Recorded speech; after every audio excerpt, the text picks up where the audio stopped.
नमस्कार मित्रों, आप सभी का स्वागत है हमारे YouTube चैनल पर। आज लाभ और हानि की अगली कड़ी में सवाल सामने लिखा हुआ है। एक दुकानदार ने टीवी व एक बाइक कुल 55,000 रुपये में खरीदा। दोनों बेचने पर टीवी पर उसे 15% का लाभ तथा बाइक बेचने पर 10% का लाभ प्राप्त होता है, परंतु पूरे व्यापार में उसे कुल 6600 रुपये का लाभ प्राप्त हुआ है। टीवी का क्रय मूल्य ज्ञात कीजिए। यानी केवल उसने हमसे टीवी का क्रय मूल्य पूछा है कि टीवी कितने रुपए में उसने खरीदा होगा। दोनों को मिलाकर उसने क्या किया है, जो टीवी है और बाइक है, दोनों को मिलाकर उसने कितने में खरीदा है, 55,000 रुपये में उसने खरीदा है। अब उसने कहा कि अलग अलग चीजों को है। अब यहां जो लगाने का एक मेथड होता है उसमें क्या है, अगर हमने मान लो कि x रुपीस में हमने बाइक खरीदी तो क्या हो जाएगा, 55,000 रुपये माइनस x में जो है हमने बाइक खरीदी होगी। ये चीज होती है, इस आधार पर मान के सवाल को लगाया जाता है। नॉर्मली पहले हम देखते हैं जो बेसिक तरीके से लगाने का जो प्रयास करते हैं, तो x का 15% यहां पर प्लस 55,000 माइनस x का 10% ही तो उसे लाभ मिल रहा है। यानी इसका लाभ प्लस इसका लाभ दोनों को उसने बताया है 6600 रुपये में सवाल जो है लगता है। यानी 6600 रुपये उसे पूरा लाभ मिलता है। अब ये सवाल जो हम इसको हैंडल करेंगे, सॉल्व करेंगे, तो एक लंबी सी इसमें इक्वेशन बनेगी, तब जाके ये कहीं ना कहीं सॉल्व होगा। तो उसमें हमें टाइम लगेगा और x को हैंडल करना पड़ेगा। कहीं प्लस माइनस या मल्टीप्लिकेशन डिवीजन में जल्दबाजी में गड़बड़ी भी हो सकती है। तो इस तरीके के जो सवाल होते हैं जिसमें दो चीजें हों, अलग अलग लाभ या हानि पर बेची जा रही हों और उनका संयुक्त रूप से प्रॉफिट या लॉस दिया होता है, उस कंडीशन में हम एलिगेशन मेथड का इस्तेमाल कर लेते हैं। और जब एलिगेशन मेथड का इस्तेमाल कर लेते हैं तो वो आसानी से एक ही स्टेप में आंसर आ जाता है। देखिए, जैसे अगर हम इसको सॉल्व करते हैं, आप देख लीजिए, पहले इसको सॉल्व करके दिखाते हैं आपको। तो यहां कितना आएगा, ये 15x हो जाएगा बटे 100 हो जाएगा, प्लस यहां हम पहले मल्टीप्लाई कर लेंगे इसको, तो यहां पर 0 डिवाइडेड बाई 100 और minus 10x divided by 100 equal to 6600। ये चीज उधर चली जाएगी, पहले 100 से उधर मल्टीप्लाई कर देंगे, तो यहां हमारे पास क्या बचेगा, 15x minus 10x equal to, इसको इधर ले गए यहां पर, तो जब यहां ऊपर ले गए तो यहां कितना हो जाएगा, 66 हो जाएगा। और उसके बाद ये 55 यहां पर सब्ट्रैक्ट हो जाएगा। तो यहां जब सब्ट्रैक्ट करेंगे तो 11 ये नंबर्स बचेंगे, यहां पर 5x बचेगा। अब देखिए, x की अगर हम मान निकालें तो 11 0000 डिवाइडेड बाई 5 कट करेंगे तो कितना मिलेगा, 5 दूनी 10 यानी 22,000 रुपये हमें मिलेगा। यानी इस तरीके से सॉल्व करने के बाद आंसर क्या आ जाएगा, अपने 22,000 किसको, x किसको माना था, टीवी को। यानी आंसर तो हमें मिल गया यहां पर। जब आंसर यहां मिल गया 22,000, अब ये तो लॉन्ग मेथड था यहां पर। अब हम देखिए यहां पर इसको हम एलिगेशन से लगाते हैं। इसी जगह पर एलिगेशन से लगाने का तरीका क्या होगा, आपको देखिए यहां पर 15% यहां मिलता है, 10% यहां मिलता है। हम इन दोनों टर्म्स को जो है 100 के रूप में लेकर चलेंगे जब कोई चीज मानेंगे। अब देखिए यहां तो उसको टोटल लाभ जो हो रहा था वो 6600 हो रहा है, तो कुल पर भी तो हम लाभ निकाल सकते हैं, किसके सापेक्ष, 55,000 के। तो देखिए 6600 डिवाइडेड बाई 55,000 मल्टीप्लाइड बाई 100, तो ये दोनों चीजें डिवाइड हो गई, ये यहां से कट हो गया। उसके बाद 11 से डिवाइड कर दीजिए 5 आएगा, यहां डिवाइड कर दीजिए 60 आएगा, डिवाइड कर देंगे तो 12 आएगा। यानी हमें जो टोटल लाभ होगा वो 12 मिलेगा। अब देखिए एलिगेशन से लगाने का तरीका, यानी जो हमारे पास टीवी है और एक बाइक है, ये तो दोनों चीजें हैं। टीवी पर उसे 15% का लाभ होता है यानी 115, बाइक पर उसे लाभ होता है 10% का मतलब 110, और दोनों पे मिलाने के बाद उसे कितना लाभ हो रहा है 12% का, तो 12 बीच में लिखिए 112, ये चीज हो गई। अब ये चीज इसमें से सब्ट्रैक्ट करिए, तो जब सब्ट्रैक्ट करने के बाद जो हमें मिलेगा वो मिलेगा 2%, इधर से सब्ट्रैक्ट करिए तो यहां से हमको मिलेगा 3%। अब देखिए जो 2:3 आया यानी कुल कितना हो गया, ये 5 हो गया, 2 अनुपात यानी 2 हो गया टीवी का और 3 हो गया बाइक का। अब देखिए टोटल पर निकालना हमको बाइक का चाहिए, टोटल के सापेक्ष चाहिए, टोटल कितना है 5 है, और टोटल पैसा कितना था 55,000 था, और मल्टीप्लाइड बाई 2 यानी टीवी का चाहिए तो 2, और अगर बाइक का पूछता तो 3 से मल्टीप्लाई करते हैं। अब जैसे ही इसको सब डिवाइड करेंगे 11 आएगा, 11,000 और 11,000 मल्टीप्लाइड बाई 2 तो कितना हो जाएगा 22,000 रुपीज। यानी इस तरीके से एक ही लाइन में छोटी सी जगह में हम आसानी से, और x का कोई भी इसमें इंट्रोड्यूस नहीं होता और कोई भी लंबी सी समीकरण इसमें नहीं बनती, इजी वे में हम मल्टीप्लाई करके और इसके परसेंटेज को निकालकर संयुक्त परसेंटेज को निकाल लेंगे, और फिर 1 बाय 1 करके इसका एलिगेशन मेथड का इस्तेमाल करते हुए आसानी से हम इस सवाल को लगा लेंगे। तो इस तरीके से ये सवाल लग जाएगा और ये हमारा आंसर इसका होगा बी पार्ट। ये तरीका है एलिगेशन का। अब एलिगेशन पर 1-2 सवाल और लगाते हैं, और जिससे आपको थोड़ा सा और कॉन्फिडेंस आ जाए और आसानी से आप सवाल लगाने लगे। चलिए अगले सवाल की तरफ चलते हैं। देखिए इसमें जो सवाल है एलिगेशन पर ही लगाएंगे इसको सीधा, क्योंकि बेसिक चीज हम समझ चुके हैं। उस तरीके से भी इसको आप आसानी से लगा सकते हैं, लेकिन लॉन्ग मेथड रहेगा वो। लेकिन हमें एग्जाम में जितना कम समय में हम लगा पाए उतना ही फायदा होता। अब देखिए पहले पकड़ना है कि 2 वस्तुओं को 7200 रुपए में यानी 7200 रुपीज में हमने उसको खरीदा है। एक पे हमें 12.5% और दूसरे में 17% का हमें लाभ हो रहा है। अब देखिए कुल लाभ की बात सोच देख लेते हैं, इतनी चीजें हमें चाहिए होती।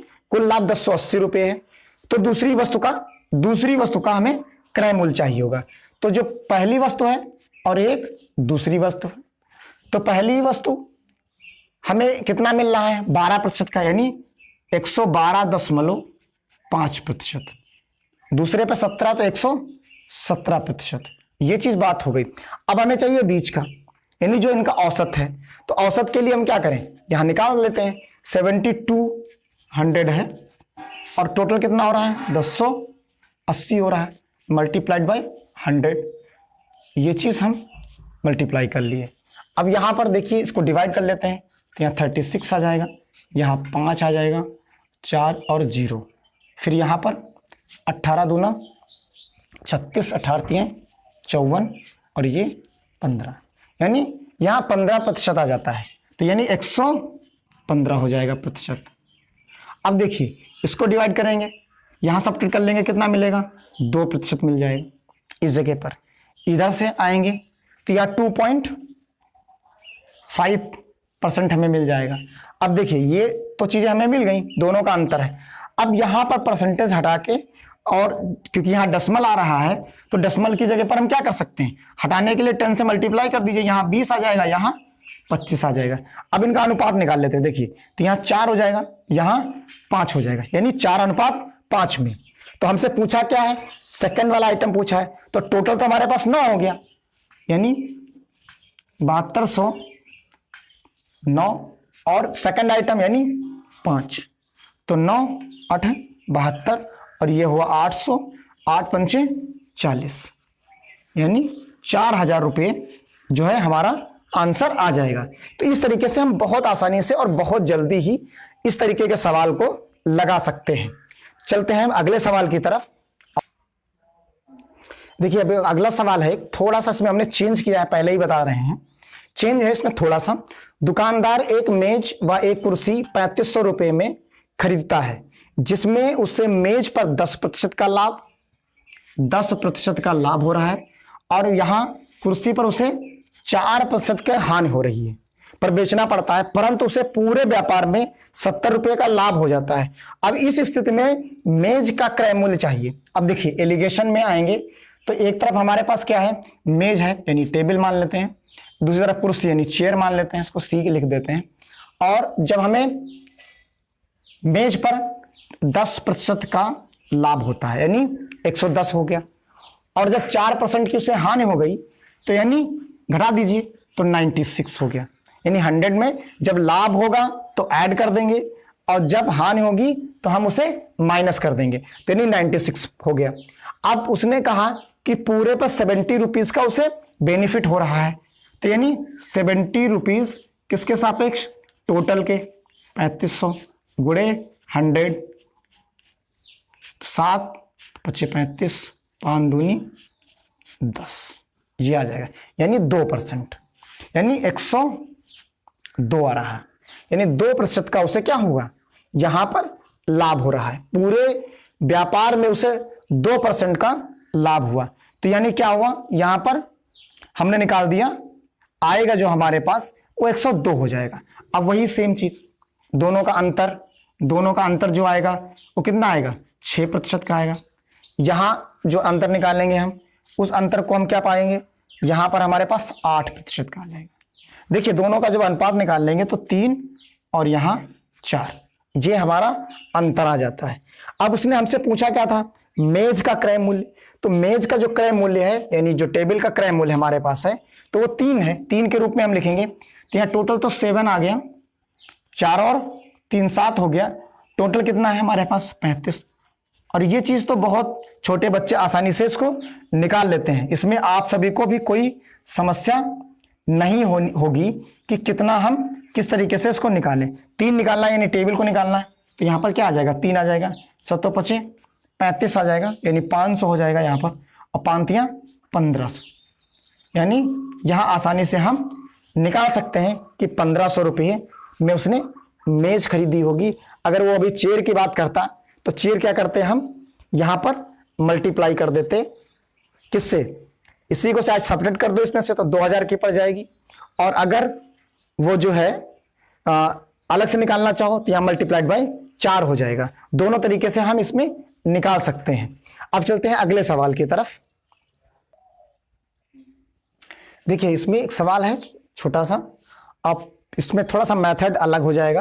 देखिए एक वस्तु को 96 रुपये में बेचने से लाभ प्रतिशत संख्यात्मक, यानी प्रतिशत संख्यात्मक रूप से क्रय मूल्य के समान होगा, यानी संख्या के हिसाब से जितने रुपए का क्रय मूल्य है उतने ही प्रतिशत उसे लाभ मिल रहा है, और वो वस्तु 96 रुपये की बेची गई है। इस स्थिति में हम सवाल को किस तरीके से लगाएंगे, पहले समझते हैं बेसिक चीज इसकी, कि उसने कहा कि जैसे सीपी है और प्रॉफिट है और सेलिंग प्राइस है, 3 चीजें होती है। तो हमें जब जितना सीपी मिलता है, यानी सीपी मान लो एक्स है, तो एक्स का ही परसेंटेज जब मिलेगा, एक्स प्रतिशत ही जब हमें लाभ मिलेगा, और इन दोनों को जब हम जोड़ेंगे तो वो किसके बराबर आ जाता है, सेलिंग प्राइस के। एक्स प्रतिशत ही हमें लाभ हुआ, एक्स प्रतिशत ही संख्यात्मक रूप से हमारा सीपी था, तो जो हमें मिल रहा है वो 96 रुपीज मिल रहा है, यानी ये स्थिति बनती है। अब देखो इसमें क्या हो जाएगा, अगर इसको हम हल करें तो एक्स सीपी हो गया, एक्स का ही एक्स प्रतिशत बटे 100 लिखेंगे बराबर 96 होगा, यही चीज तो बनेगी यहां पर। अब देखिए यहां x हो गया, 100x मल्टीप्लाई कर देते हैं पूरी संख्या को, समीकरण को, x स्क्वायर बराबर कितना हो जाएगा 96 100 हो जाएगा। सबको एक तरफ ले आते हैं सॉल्व करने के लिए, क्योंकि 2 घात समीकरण हमारे पास बन गई है यहां पर, माइनस 9600। अब क्या करेंगे, इसके फैक्टर्स करने पड़ेंगे हमें। अब फैक्टर्स करने पड़ेंगे, तो फैक्टर्स करने के बाद जो हमें संख्या मिलेगी उस फैक्टर्स में इसके अभाज्य गुणनखंड कर लीजिए और इसके टुकड़े देख लीजिए कि क्या चीज मिलेगी, कि दोनों का मल्टीप्लिकेशन इसके बराबर आ जाए और एडिशन हमारे इसके बराबर आ जाए, 100 के बराबर आ जाए। तो यहां पर हम देखते हैं मल्टीप्लाई करके,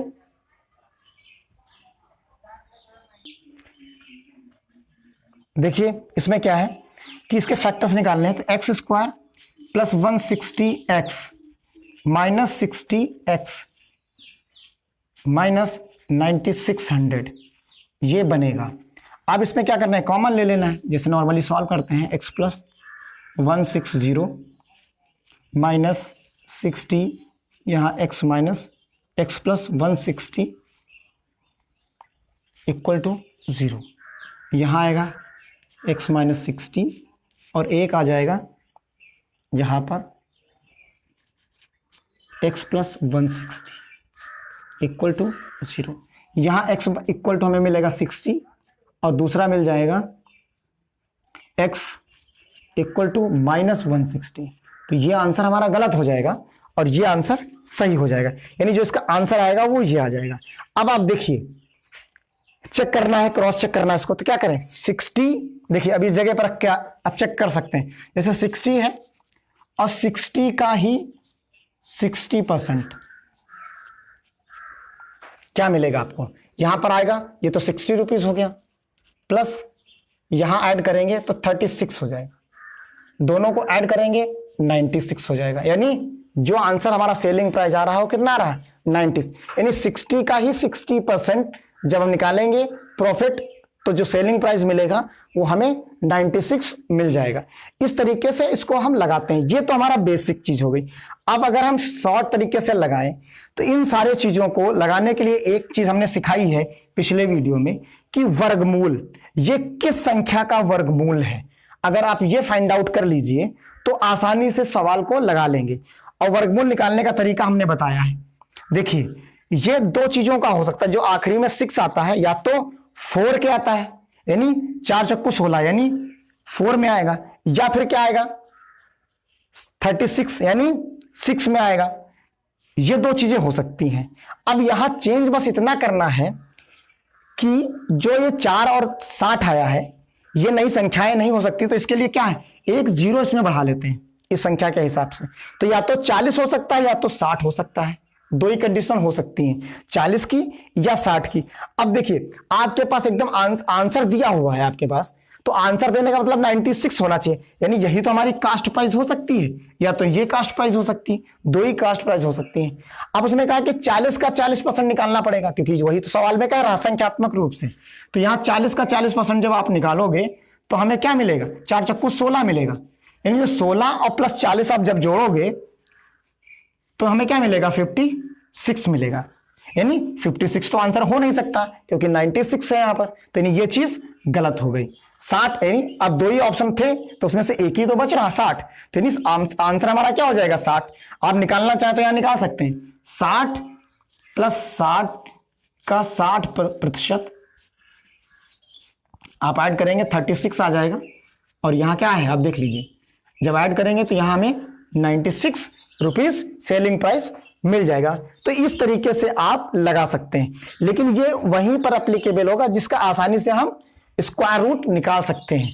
जिन संख्याओं का स्क्वायर रूट आसानी से हम निकाल लेंगे उस टाइम से हमें मिल जाएगा, मतलब जो लास्ट डिजिट्स होंगी हमारी, जैसे 1 में क्या आता है का 10% निकालेंगे तो वो चीज हमें 1 मिलती है, 2 का निकालेंगे तो 2 मिलता है, 3 का, यानी जो यूनिट प्लेस पे हो वो नंबर अगर हमें फाइंड आउट हो रहा है किसी तरीके से तो उसके लिए ये एप्लीकेबल हो जाता है और आसानी से हम इस सवाल को लगा लेते हैं। तो ये कॉन्सेप्ट था, एक शॉर्ट ट्रिक थी, और बाकी ये लॉन्ग ट्रिक तो है ही है। आप इसमें तो कहीं प्रॉब्लम हो ही नहीं सकती। इस तरीके सवाल लगाने में आप कहीं भी लगा सकते हैं अगर समय है। अगर समय नहीं है तो आप इस चीज को भी अप्लाई कर सकते हैं, ये आपका समय बचाएगा। इसी के साथ आज के सेशन में बस इतना ही। मिलते हैं नेक्स्ट वीडियो में नेक्स्ट सवालों के साथ, और मेरे चैनल को सब्सक्राइब करिए, लाइक करिए और ज्यादा से ज्यादा लोगों तक पहुंचाइए। इसी के साथ जय हिंद, जय भारत।